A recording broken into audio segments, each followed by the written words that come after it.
Ireland captain Johnny Sexton in conversation with our own Ash O'Reilly at the post-match press conference after Ireland's victory. A bonus point secured in the end with 2 late tries. Big of that Conor Murray try as they won by 26 points to 5 against Scotland at the Aviva Stadium. To look back on that and the tournament in a more general sense, delighted to say we're joined by rugby writer Cian Tracey and also by former Ireland hooker Shane Byrne. Guys, how are you getting on this afternoon? Very well, and yourself? Yeah, Will, how are you? I'm struggling along. I know that Cian has got Musgrave Park in the background there as well, so he's getting ready for potentially a Grand Slam party a little bit later on. It wasn't to be, Cian, with a Grand Slam for Ireland. France went on and got the victory against Ireland in Paris and completed the job last night, impressively enough, against England. But from an Irish perspective, despite some of the patchy parts of some of the performances, Andy Farrell would point out after the game that once they had lost in Paris, they had to kind of park the championship being in their own hands. They still finished by hook or by crook with 3 bonus point victories after that against Italy, England and Scotland. That's not a bad tournament overall. No, it's not. And, you know, you're right in what you said. They did bounce back well from the defeat in Paris, but they also got a bonus point against Wales. So they actually got all 4 of their wins were bonus point wins, which is really impressive. They scored more tries than anyone in the tournament. They conceded fewer tries than anyone in the tournament. So there was plenty of positives to take. I think Johnny Sexton sort of summed it up well, and to be fair, I think he's been really measured throughout the tournament alongside Andy Farrell. Like, no one was really ever getting ahead of themselves, and to be honest, I don't know, you could argue against Wales that they got an 80-minute performance, but you see what happened Wales yesterday, and that perhaps said more about Wales than it did against Ireland. But in the following games, I don't know if we saw a full, complete 80-minute performance from Ireland. You think back to Paris, and they left themselves with a lot of work to do, but they did fight back really well. And the games against Italy, you know, it was against 13 men for most of the game, and the game against England was obviously against 14 men for a lot of it too. So they're not going to get ahead of themselves by winning a Triple Crown and finishing second. And I think, you know, even if they had won the Six Nations title yesterday, if England had done them a favour, it would have been, like, obviously amazing for Ireland, but it would have been kind of strange as well, because I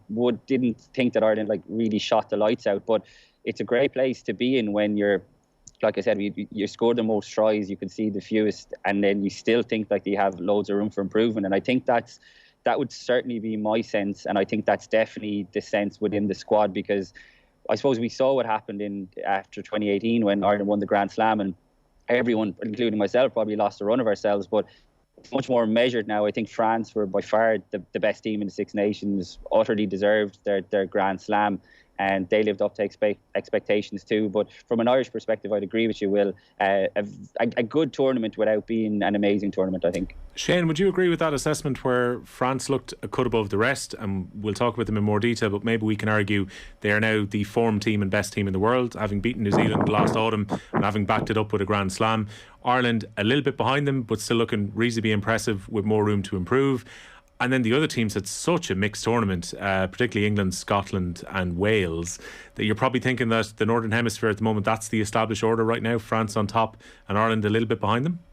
Yes, beautifully summed up, I would say, Will. That's exactly, I would agree with you. That's Ireland, I think what Johnny Sexton said in your clip there was probably the best way. He said, we played well in parts. And I think that could sum up the Six Nations for Ireland, genuinely, is that when they were good, they were very, very good. And absolutely, they were terrorising. The stats were shown, as King was talking about, the most tries. They really, really put defences under huge pressure when they were building up for those tries. The one against England, Conan's try, would be a brilliant example of that, where they just stretched the defence and they were poking holes all over the place. They have a team now that's able, this game that arrived, you have to say, in the November internationals that we saw for the first time, every single player, 1 to 15, is playing their part in attack. And it's beautiful to see when it comes off. But yeah, were there lapses? Yes, there were against France, you know, in part against England. We even saw yesterday that, you know, they took the foot off the pedal for a while and Scotland got back into the game. But again, as summing up their whole Six Nations, when they were good yesterday, they were excellent. And that's what it needed. And the stats are showing that. If we can dig into some of the detail, like, you give me a forwards perspective, Shane, to start on this. The scrum over the last 2 games, it was a definite issue in England, whether we argue about the officiating or not, but England were able to disrupt that Irish scrum. Yesterday, Dave Kilcoyne wins 2 early penalties in the game, ends up giving away a couple himself. I think there was one given away by Finlay Bealham as well, so it was 3 against and 2 given during the game. What do you think has happened to the scrum? Do we put this down to Andrew Porter's injury, or is there more to it than that? Well, firstly, you can't discount Andrew Porter's absence, the effect that does have. The quality of the man scrummaging is absolutely immense. Any player who's playing the front row, prop in particular, that knows a guy who can go from tight to loose and vice versa is an absolutely superb scrummaging prop, because that is a very, very hard thing to do. What happened with the Irish scrum is that the Irish scrum is now a target. So teams focus very, very hard on it, because the Irish scrum has been good in the last couple of seasons. It's been one of the strong points. There's been no doubt about it. We've arguably the best tight head in the world with his over general play in Tadhg Furlong. And what happened against England is that England went out and they put a plan together that the whole 8 were pivoting around Tadhg Furlong. It was very, very smart, and the ref didn't see it. Now, the criticism I would have of Ireland was that they should have adjusted. There's a way of combating that, and they didn't. They got caught up in it. They got caught up in the fight of it. Cian Healy was trying to have too much of a tussle where he shouldn't have been. If someone's pivoting around, you pull away, you let them go around. But that's because the Irish scrum, as I said, has become a target. It's become something that teams have to pay attention to, have to focus on. They can't just go on, the scrum is there, we'll be fine, we'll just get on. Because if you don't pay attention to the Irish scrum, they will get on top of you in their phase. Cian, what was your assessment of the Irish scrum yesterday? An improvement on Twickenham? Yeah, well, I suppose it wouldn't be hard, well, really, like when you consider they conceded 6 penalties in Twickenham and a free kick as well.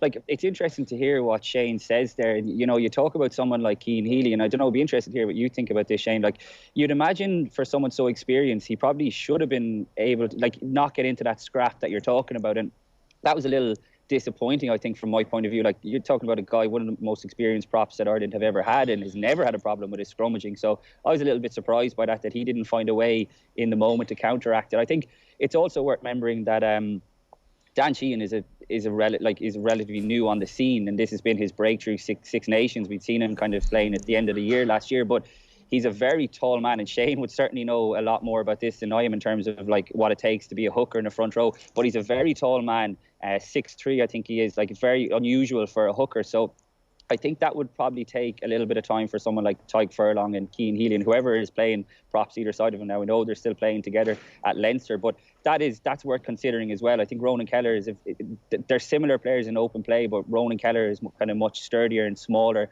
whereas Dan Sheehan has more of an athletic profile. So I think it's worth keeping that in mind as well, that Dan Sheehan is still finding his feet at this level as well, and he was outstanding yesterday, I thought. But I agree with Shane. I think the scrum has become a target, and as much as Ireland, you know, kind of they were putting it out there last week that the messaging back from World Rugby after Twickenham was that, you know, a couple of the penalties should have went Ireland's way, but opposition teams are going to be lining that up now. Like, you think of like South Africa, or even like, let's look at this summer, like going down to New Zealand. New Zealand are certainly going to be eyeing up that Ireland scrum. I think that they can have a crack off it. So that is, I think, one of the concerns. Like, I think we'll probably get into it. Like, there was plenty of positive aspects, but there are a few cracks, I think, appearing that I think Andy Farrell and his coaching staff will be well aware of. And like I said, going to New Zealand this summer, that's the toughest place in the world to go and play. So there's no bigger and better test, I think. Yeah, we can talk about some of the positives, particularly chat about them all in a second. But just to bring you back in, Shane, on that point, should Cian Healy have done better with his discipline then, as Cian has mentioned? Yes. Not so much in his discipline, how he dealt with it. Because remember, at least 50% of those calls were wrong by the ref. So you can't just point the finger at him for his discipline. What you would see, the problem refs have nowadays is that when they see one side getting on top of another side, they automatically give a penalty. Whereas if you're looking at the rule book, there's no rule being broken. There's no rule about so-called getting pushed back or anything like that. Refs they go trigger happy with the whistle, and it's one of the things that's very annoying. So like, you've got to look at it and go, right, what rule has been broken here? Very, very seldom do they get it right, but the fact doesn't change that Cian Healy should have adapted better. When the team are pivoting around your tight head, you either have to scrummage out, as in pull back and show that the tight head is trying to pull away from you, or else you've got to get the hooker to step into their tight head as well and to meet him head on, so that the two of them are pinchering on him to combat that. because that to me is the problem, is that Ireland, yes, look, Dan Sheehan, as we say, is an absolutely unbelievable talent. He's a fantastic player. And yeah, that would have been a time for him to learn the ropes. There would have been a lot of chance taken by England in that and catching Ireland on the hop. But the simple fact is that there's a way of combating it. It didn't happen on the day. And that's something that Ireland won't forget about. They'll remember that. They'll move on from there. Shane, would that be an adjustment you almost naturally make within a game? Say you're playing at hooker, your tight head is getting a bit of extra pressure put over on his side.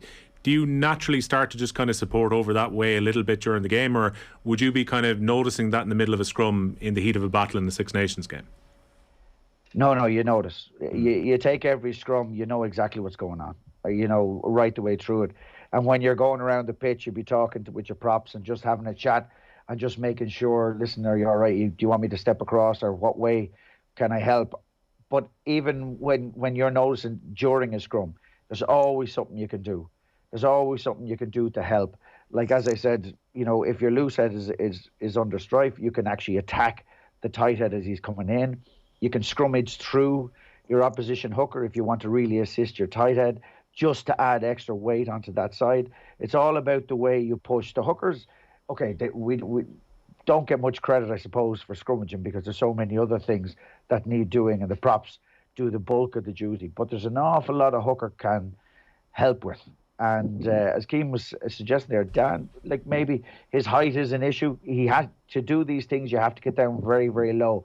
But looking at his scrummaging technique, I think it's very good. His hip level is very, very low, which lets him maneuver within the scrum. So I can't fault him, you know, per se. But, you know, all a learning exercise. You'd be damn sure that something like that won't happen again to that front row. Just on that way, like I could hear on the ref mic yesterday at one point, Wayne Barnes it was just before pre-engage of the scrum, was pointing out that Dan Sheehan is an extremely tall man. So I think that was something that Scotland were probably wary of too. And just one other quick point that Shane made: the inconsistency about the way scrums are refereed from one week to the next, depending on who the referee is, I think is a bit of an issue in terms of, like, if you talk about, like, the sport is entertainment. So it's great when you have experts like Shane, and I heard Mike Ross was on during the week on Off the Ball, and Alex Sierra was on the Left Wing podcast, and really good when you have experts explaining it. But if you have people in the stand and they don't really know what's going on in the front row, and like from one week to next, I think that's a bit of an issue in terms of trying to attract new supporters to the sport. Yeah, and it ends up with everyone screaming for penalties as well. The minute they see something turning, they assume that the referee is going to have to step in. Something that worked well, Cian, exactly, which you mentioned already about some plus points from yesterday. The maul was a very, very effective source of ball for Ireland on the attack, and we saw that in the Dan Sheehan try as well. But not just in that try, the maul worked pretty well all game. Yeah, and this is one of I would say probably the most pleasing aspect, I think, of the performance. We've seen now that Ireland have a really cohesive attacking system. It's still, I would say, not firing on all cylinders, but you can see them getting into their 1-3-2-2 shape really regularly, and it's great. And there was a few issues again yesterday, a couple of passes going to ground, a couple of silly knock-ons. But what I really liked was Ireland looked at that Scottish pack and they said, yeah, we'll have them. And I think in times gone by, Ireland were probably guilty of kind of having that mentality without having the attacking framework to mix up their game. Because if this Ireland team are going to reach the heights that they're certainly setting for themselves, they have to be able to play both games. Because when you think back to the big defeats that Ireland have had over the last few years, invariably it's come against teams who are bigger and stronger. And Ireland have almost ended up getting in a scrap, kind of like what Shane was talking about there, Cian Healy in the scrum, a scrap that they were unlikely to win because by sheer physics, they're just not as big men. So I like the fact that Ireland now kind of have two game plans almost. And yesterday we saw them trying to mix it up, and you're dead right to highlight it, Will. I thought the maul was really, really effective, but that's not to say that the maul would be, really effective if they were playing France next week or something like that. And I think that is the sort of task for this team, is to find the balance between the two game plans, if that makes sense. Yeah. Shane, on that point, Brian Driscoll, as your former teammates, made the point in the show a few different times that there are still some of the remnants and the good parts of the Joe Schmidt system where Andy Farrell was there and he was part of that game plan, where they're still very good on ruck speed and very good at getting in at the breakdown. But just slowly but surely, Mike Catt and Andy Farrell have been able to add these little extra dimensions to the Irish attack over the last 18 months or so. Yeah, and it is great to see. And it was a worry, if you think about it, that the amount of time it was taking. But it just seemed to hit, as I said at the start there, the November internationals. They just came out and everybody just seems to have bought into this style of play. And back with the Maul, what Keane was saying is that if you want to be as good as this team obviously are attaining to be, you have to have all the weapons. You have to have every bit of it. And it's great to see them being very, very comfortable and going to the Maul.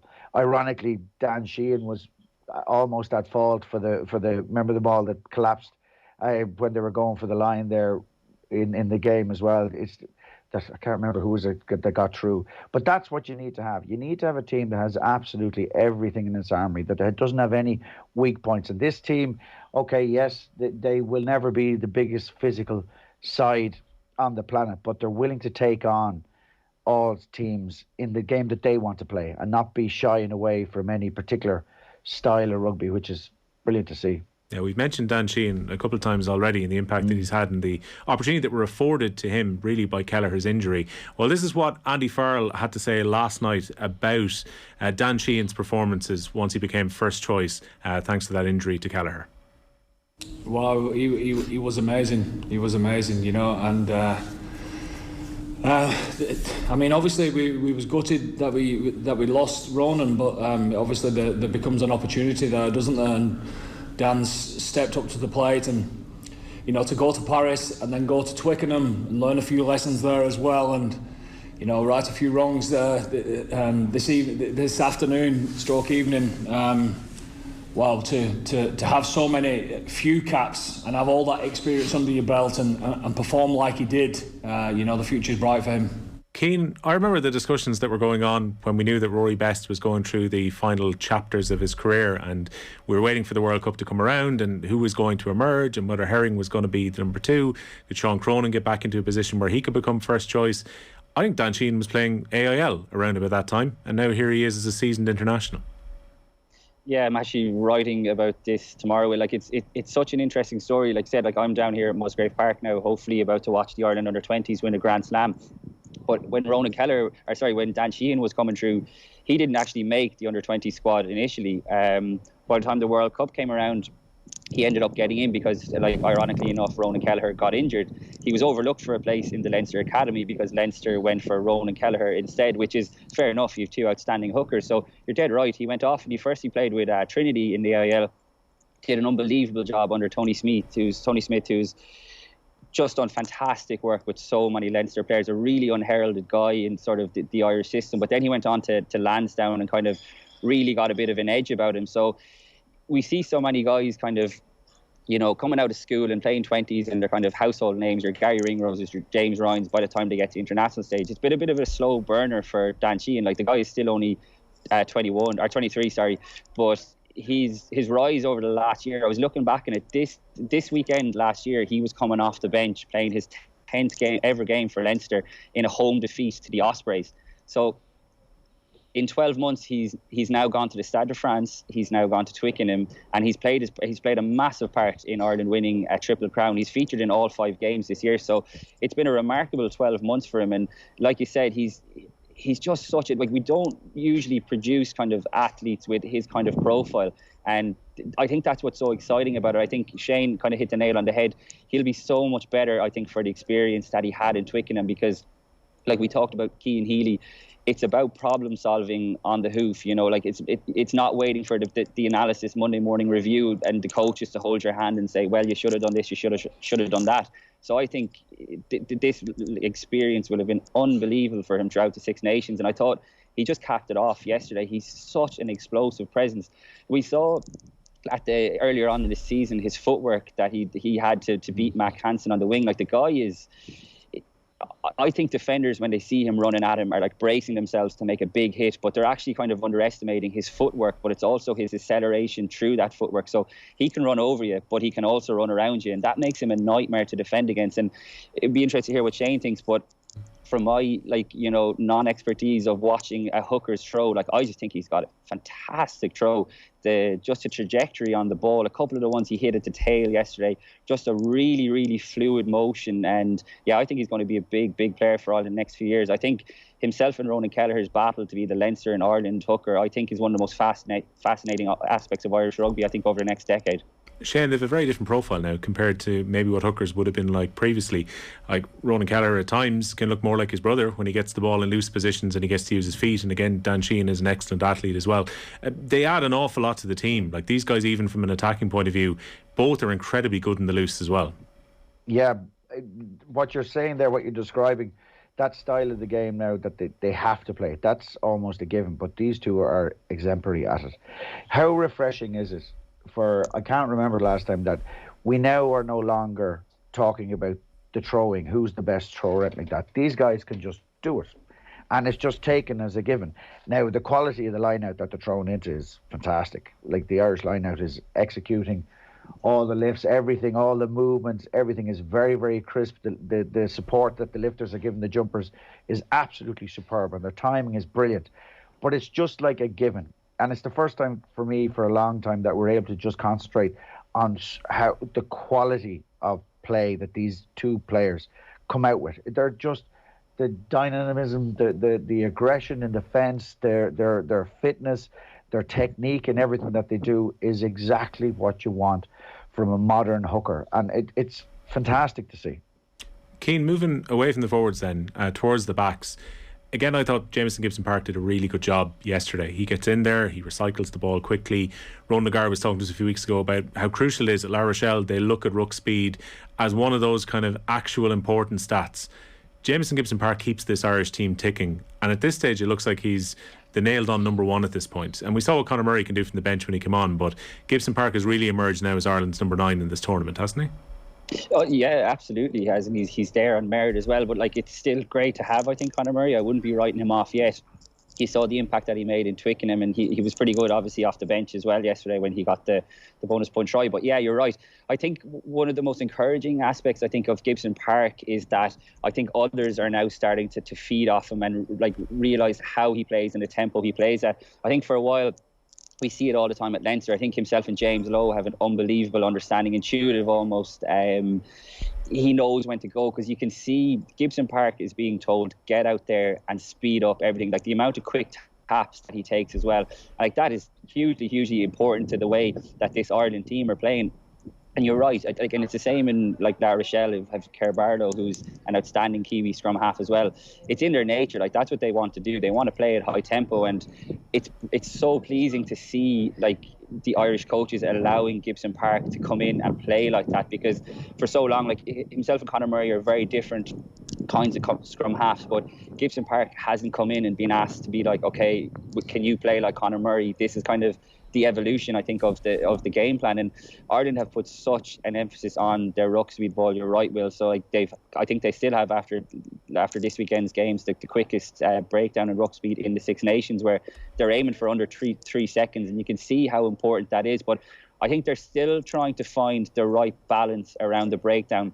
If you think back to the only try that Scotland scored yesterday, it came off Ireland being counter-rucked. Italy had a lot of joy in that area too, and England did, and France did. So it's an area that it's so important, but I think they've almost probably said, okay, we are going to lose a couple of rucks, but we saw what happens when they're shoved off their own ball yesterday against a Scottish team, because they went down the other end and scored. So I think they need to get the balance right between focusing on getting that quick ruck speed under 3 seconds and ensuring that they aren't counter-rucked off the ball, because we can see the damage that it's caused yesterday. Shane, I would think that Stuart Hogg hates the Aviva Stadium at this stage. A very turbulent week for Scotland, and he was right in the middle of it with that breach of discipline when they went for points in Edinburgh after the Italy game last Sunday. But again, in the 49th minute, Stuart Hogg should just give an offload and Scotland are in for a try. It reminded me of a couple of years ago being in the Aviva when he got white line fever just in front of the try line as well. If Scotland score that try in the 49th minute, the game takes a very different complexion. Oh, it was. Scotland did us a lot of favours in that game yesterday. The mood in the game ebbed and flowed right the way throughout. Like, if you think about it, Ireland didn't start to come good until Johnny Sexton kicked that ball, the 50-22, you know, what was it, about the 15th minute, something like that. Ireland weren't settling at all. And there was a time as well when the game had slipped away. It was very much in favour of Scotland. And that was right and when Hogg didn't pass that ball. If that had happened, that try if he had passed that one ball inside, there were 3 guys, I think, lining up. That would have been underneath the posts. That would have been 7 points. And an absolute sin. Like, it's such a basic thing. For the amazing player that we know he is, he just seems to have these, I don't know, brain farts we call them. You know what I mean? Just that a decision just seems so obvious and he just doesn't take it. And an absolutely outrageous decision not to pass the ball. It's a difference oftentimes in these tight games as well, Shane. You look at Anton Dupont last night where he makes the right decision to step inside and backs his own talent and scores a try. In Hogg's case, there's an easy pass, particularly to Johnson, which if he makes that, these are the moments when Scotland have been a little bit under the cosh. They get a try, they get right back within striking distance again, and then Ireland probably start to get a bit nervous because it's all about the victory and trying to, you know, keep the Six Nations Championship title race alive. It's a big let off. Like, for a team, I presume Ireland must have got a massive lift from Scotland leaving 7 points behind there. Oh, sure, you could feel the atmosphere in the crowd, you know, because when it was on a bit of good Scottish play, so the crowd were kind of down, and then they make this break, and it just looked like an absolute dead set. But it has to be said, what a tackle! It was an absolutely immense tackle. Like, that guy has been just superb. He's how many caps does he have now? He's still, you know, you're not talking a huge amount of caps, Keenan, and he's just playing like an absolute seasoned international. Like, he's been there forever. He's absolutely superb. That doesn't take away from the stupidity that Hogg did, but what a tackle. Keane, his scramble defence is good, Hugo Keane, and he's adding these little bits to his game as he gets more experienced. He's an unbelievable tackler. Like, Shane is right to point it out as so much of a shocker as it was from Hogg. It was an incredible tackle by Hugo Keenan, and his one-on-one tackling is like his technique. For any coaches out there who are teaching kids, you just watch how Hugo Keenan tackles. Like, he gets low, he gets his head on the right side, and it's probably maybe an aspect of his game that we don't talk about. And you know what?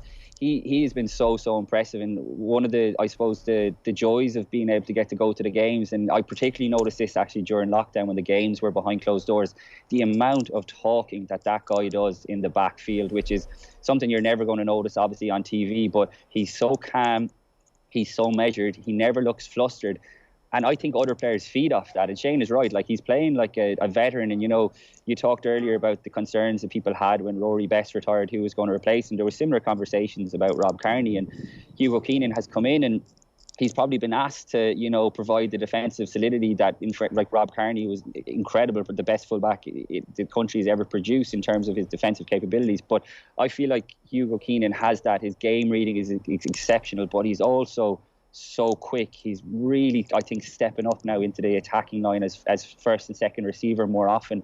And I think we saw that as well for the try that he got at Twickenham last weekend, which was another example, I think, of players understanding Gibson Park, because he went off a quick tap there as well. So I think, you know, you have Michael Lowry coming through, he played really well against Italy as well. It was a hard game to judge anyone with because of the circumstances, but this is what you want in every single position from Andy Farrell's point of view. I think Hugo Keenan came back into the England team, and okay, I think he's widely, you know, regarded as Ireland's first choice fullback, but he knew he needed a big performance over the next 2 weeks because Michael Lowry is breathing heavily down his neck now as well, and that's what you want in every position. Yeah, Ireland's first Triple Crown since 2018. We're reviewing the last day of the Six Nations and the Championship in a more general sense as well. Our coverage of rugby here on OTB with thanks to Vodafone, the team of us, everyone in. We're going to take a very short break. We'll talk about Ireland's preparations for the next World Cup and France now being the favourites for the tournament on home soil when we come back after these. Rugby on Off the Ball. With Vodafone, official sponsors of the Irish rugby team. Team of us, everyone in. News Talk's 17k giveaway is here. This long bank holiday weekend, we're giving you the chance to win our big crock of gold worth €17,000. You can register by texting the word play to 57599 for €2.50. Barry will make the call on Monday, so all you have to do is answer within 5 rings, tell him the exact amount in euro and cent, and the cash is yours. News Talk 17K giveaway. Terms and conditions apply.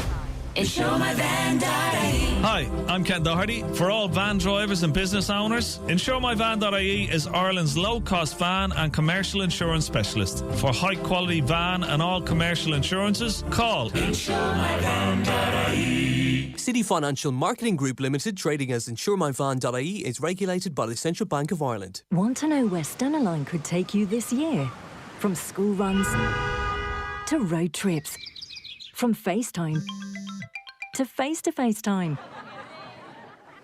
Get away from the everyday and we'll take care of everything else. Take your car to Britain and France from only €139 car and driver one way. And if you upgrade to our flexi fare, if your plans change, so can your ticket. Book today at stenaline.ie. Terms and conditions apply. We want to do more for the planet, more for the future, more supporting, rallying, having our voices heard more. But to do more, to be carbon neutral, sometimes we need to do less. Less printing, flying and fossil fuel driving. Less denial and delays and doing nothing. AIB is the first Irish bank to pledge to operate as carbon neutral by 2030. We pledge to do more.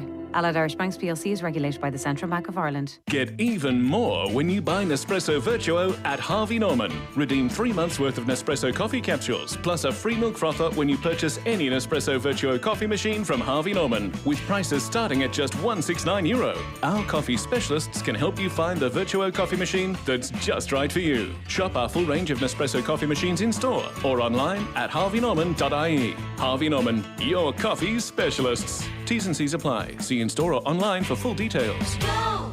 Eric is a Wi-Fi demon. My speciality is causing Wi-Fi black spots.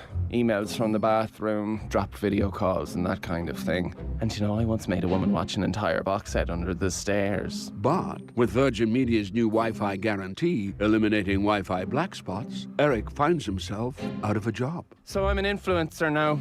At least I still get to annoy people. Get Wi-Fi in every part of every room with Virgin Media's new Wi-Fi guarantee. Virgin Media. Bring on amazing. Subject to availability, the Wi-Fi guarantee service can be added for €5 extra a month. Minimum speed 30 megabits per second in every room using our smart Wi-Fi pods. Terms and conditions apply. See virginmedia.ie. Leaving everything behind. People are fleeing the devastating conflict in Ukraine, and they urgently need food, water, blankets and shelter. 7 of the leading Irish international aid charities have come together to form the Irish Emergency Alliance, delivering vital emergency supplies where they are needed most. But we need your help to do this. Please give what you can at irishemergencyalliance.org, call 1-800-939-979 or text IEA to 50300 to give €4. Thank you. Your mental health is important, and now it's easier than ever to find the supports and services closest to you. You can free phone the Your Mental Health information line at 1-800-111-888 anytime. Our team will tell you which supports and services are near you, where they are located, and how you can access them. You can also visit yourmentalhealth.ie for more information on mental health, for you or for people you know. Yourmentalhealth.ie, from the HSE. Off the ball. This is News Talk. Just under an hour's time, we will be going for live commentary from the Tottenham Hotspur Stadium, Spurs against West Ham in a London derby in the Premier League. But we are reviewing the last day of the Six Nations. Now, let's hear from the Ireland captain, Johnny Sexton, again, because this is what he had to say about Ireland's prospects over the next year as they get ready for the World Cup in France. Well, we've got great potential, don't we? That's what we have at the moment, but we've got to make it reality, and we've got to keep building over the next, whatever it is, 18 months to make sure that when it does come around. But if we've taken a slightly different approach. We've started talking about it already. This is the journey, which is a different approach to the previous management that I've worked under. Which is I think this is the right way to do it. we're confident in the journey that we're on. That's all we can. But at the moment, it's only an opportunity. We need to keep developing. You know, we had some young guys in during the week that were incredibly impressive. We've had some young guys in throughout the last year that have been incredibly impressive, and we need to bring them up to speed and make sure that they're ready. You know, in 18 months' time, we'll get a few bolters, I think, and guys that will make a huge difference. And that's what we need over the next 18 months. We need to make the squad stronger and better, and I'm sure that's what Andy will be doing, and you know, relying on the leadership group to do it too. Cian Tracey will be watching some of those potential bolters at Musgrave Park a bit later when Ireland try and seal another under-20 Six Nations title and a Grand Slam. But Cian, it is a different approach from a purely psychological point of view from Ireland. As mentioned by Johnny Sexton, when it came to the previous regime, they were parking the World Cup until pretty much the eve of it. It was about trying to keep a winning run going, winning in the Six Nations, beating New Zealand in the 2018 November internationals, and then going to Japan on the back of a good run of form. While this time around, they're having the conversations 2 years out from a World Cup. This stretches back to last year. I think Johnny Sexton said for the first time that they were speaking about France in 2023.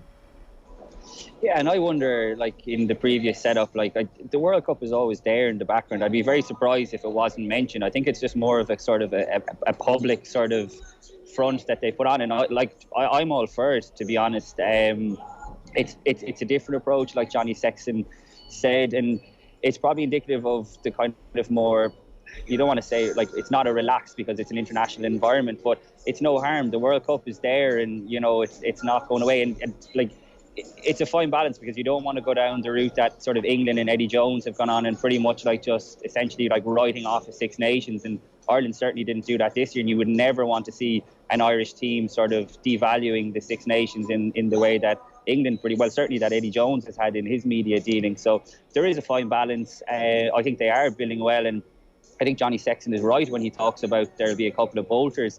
Like, the players came onto the pitch at the end of the game, obviously yesterday, and the wider squad were there as well. And I was just looking down at the calibre of players who were in the Ireland Six Nations squad this year who didn't get a single minute of game time is amazing, really, when you look at it. Like guys like Robert Balakoon, Gavin Coombs, Nick Timoney, they didn't get any game time at all, and they've been training like hard over the last few weeks as well. So Andy Farrell has a job in his hand, I think, to get the right balance between keeping these guys who, you would imagine those three guys, in particular Robert Balakoon and Gavin Coombs, if the World Cup was when the World Cup comes around, they're two guys who could well be in the starting team. So I think he'll be mindful of trying to get them game time in the summer in New Zealand as well, because you don't want to have players kind of getting, you know, disillusioned with the setup as well, because they haven't been rewarded for the hard work they're putting in behind the scenes, and also with their provinces, because the guys that I mentioned, three guys that I mentioned just off the top of my head, are playing really well this season. Shane, is that the challenge now for the coaching team over the next 18 months or so, is to try and create that competition within the squad while also trying to keep these key players, you know, as fit and ready as they possibly can be for France? It's a bit of a balancing act over the next while. It is, and but we've seen that large squads can work. If you look at the Leinster platform, you know, you can have 3-4 deep in certain positions if the talent is there, and the talent certainly is there. Like, we've got an amazing 20s team about to hopefully go out and win the Grand Slam for us today, and these guys will be featuring. There'll be a handful of them featuring into this World Cup squad when it does come around in 2023.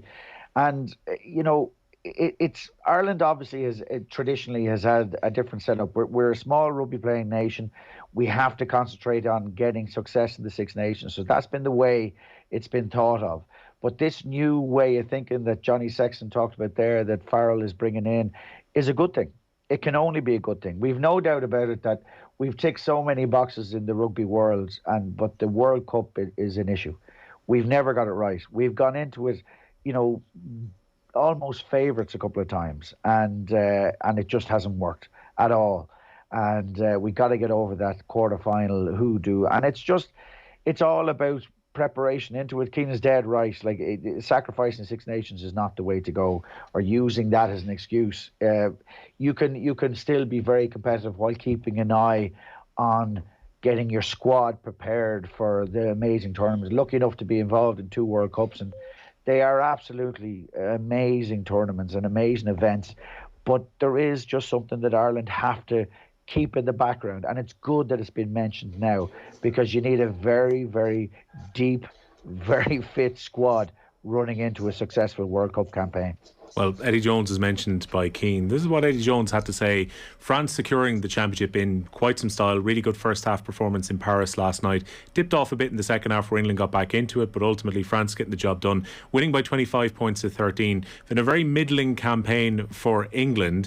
But Eddie Jones was asked about his own future a year and a half out from the World Cup after the game. Well, it's a different group of players, mate. So it's a different message. And am I pleased with the job I'm doing? I'm not pleased with the results. Do I think I'm coaching well? 100%. I think I'm coaching well. And sometimes you don't get the results. Look, I've coached for long enough to know that this is all part of rebuilding a team. And rebuilding a team at the international level is a complex and intriguing project, particularly when you're coaching a team like England, where the expectation is so high you don't get any latitude when you're bringing young players through who tend to be more inconsistent as they learn their craft at the international level. But I couldn't be more excited about the prospects for this team. Sure. Have you spoken to Bill Sweeney since last night, and do you plan to meet him this week at all? Well, that's not my concern, Duncan. My concern is to coach the team really well. And the only thing I'm worried about now is preparing for Australia. Okay, and is there enough time between now and the World Cup to get the team in the kind of shape that you want it? 100%, mate. 100%. You know, I think we've got 11 tests before the World Cup. And you know, if you look at that, that means Freddie and guys like Marcus and Harry Randall are going to increase their test experience by 100% in that period. So there's a great learning experience for them.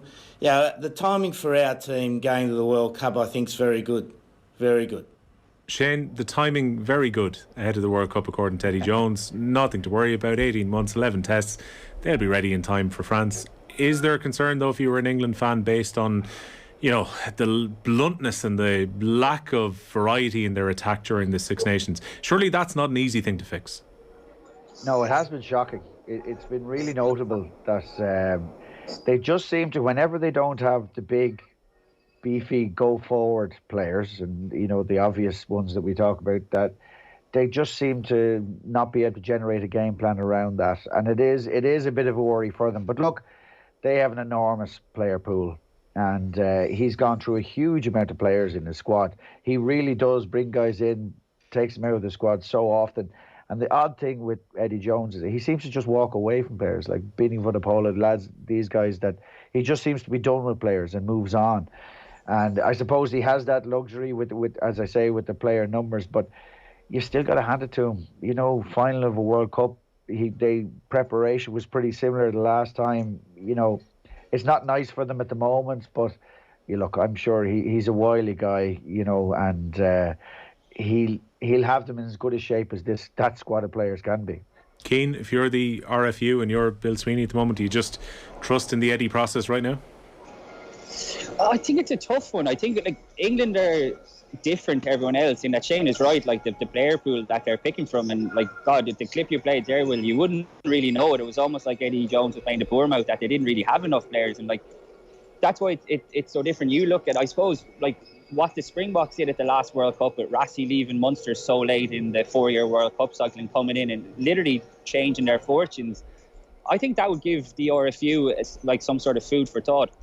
I think if you're talking about, like, if Ireland had flunked at this Six Nations, I don't think there really would. It would have to have been an utter disaster for anyone to even consider Andy Farrell losing his job. But I think it's a little bit different when you're England, and like Eddie Jones touched, the expectations are huge, but they're huge for a right reason. Like we touched on the player pool that they have to choose from, and also Shane touched on the fact that Eddie Jones has this sort of tendency to bring players in and discard them, but you could say the same about his coaching staff. And he's brought in Martin Gleeson now from Rugby League to kind of oversee the attack. And you have Marcus Smith, one of the most exciting 10s in world rugby right now. And you didn't really get to see the best of Marcus Smith throughout the Six Nations when you consider the performances that he's stringing in for Harlequins week in, week out. And I think it's interesting getting an attack coach from Rugby League. We've seen coaches like Andy Farrell and Sean Edwards come across to Union and be a huge success, but their sort of expertise when they come over to Union lies in the defensive side of things. So I don't know. I think England's attack looks so muddled. Like we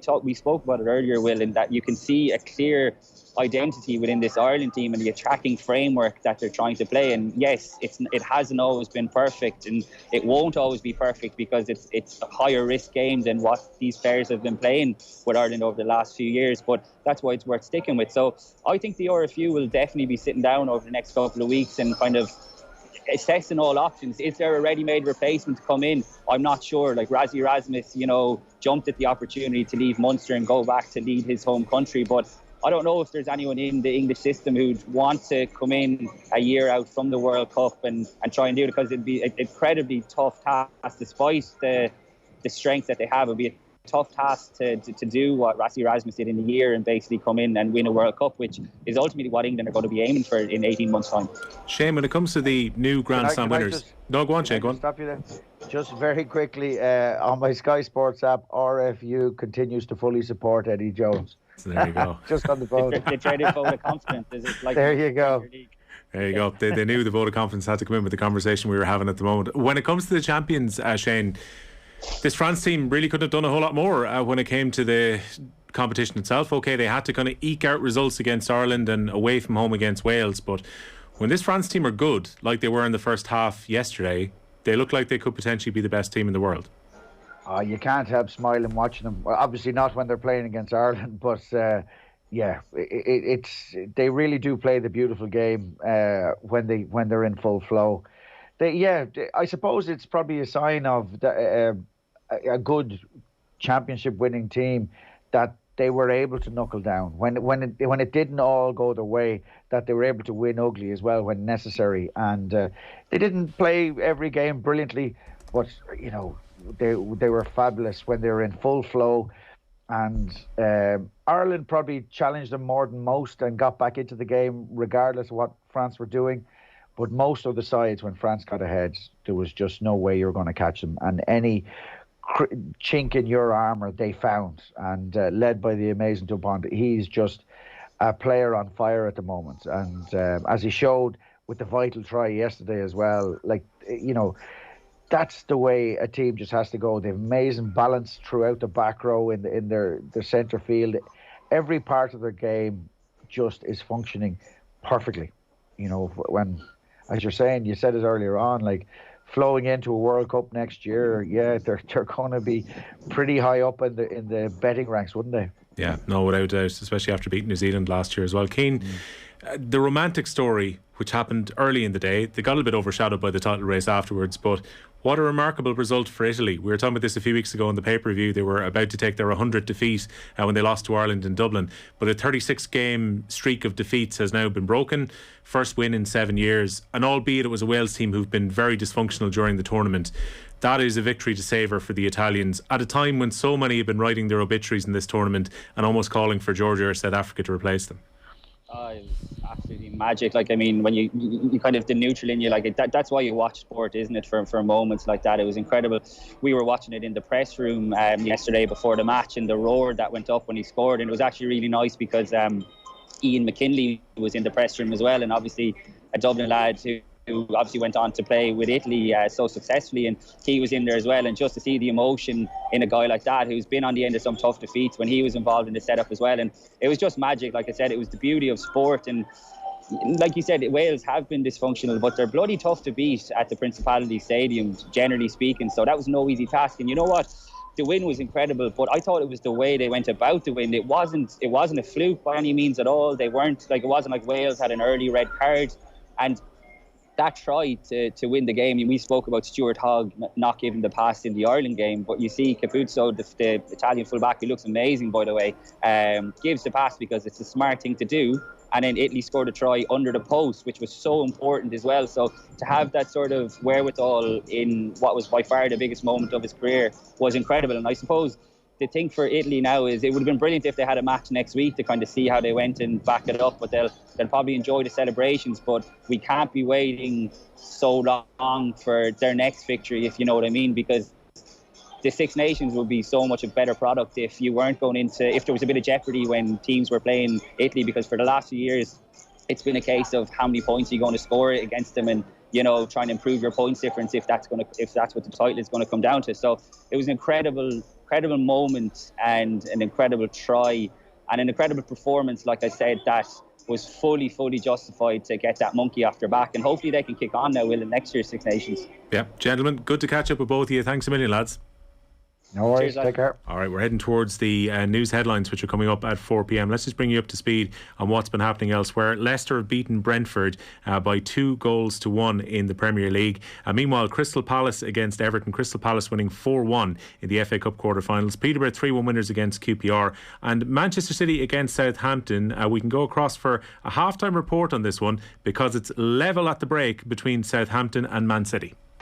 Half-time, Southampton 1, Manchester City 1. Southampton scoring just before the break with the last kick of the game before half-time. Andre Laporte with an own goal after El Yunusi's cross into the penalty area, deflected off the City defender and into the back of the net.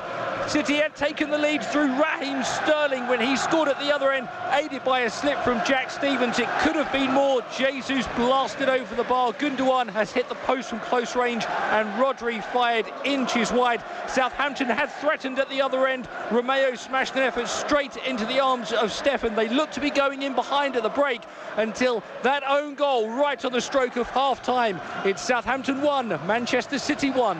Alan Lewis there reporting from St Mary's, goal apiece at the break there. Meanwhile, in the Gaelic Games this afternoon, we'll get a report from Aisling in the next hour. Kerry have beaten Armagh by 113 to 13 points, so the Kingdom are going through to the final in Division 1. The games have finished in Division 2. Down have beaten Cork by a single point, 117 to 116, which is a huge boost for the Mournemen in their bid to try and stay in Division 2 for next year. It finished Galway 4 goals and 11 points, Derry 12 points, so Galway are on course now for promotion. But Roscommon are fighting it out with them. They beat Offaly and Tullamore by 2 goals and 18 points to 14 points. While Clare against Meath, it was a 1-point win for Meath against Clare. So Meath are going to be staying up for next season. So much on the Cork against Offaly game next week. In Division 3, Longford losing out to Wicklow at Pearse Park. Wicklow 20 points. Longford 2 goals and 13. Wicklow winning by a point. It finished Louth 1 goal and 12. Antrim 1 goal and 8. So Louth still in the fight for promotion. And it was a draw between Westmeath and Fermanagh. Westmeath 1 goal and 9 points. Fermanagh 12 points. We'll take a very short break. We'll round up the rest of the results and look forward to our live game between Spurs and West Ham when we come back after these.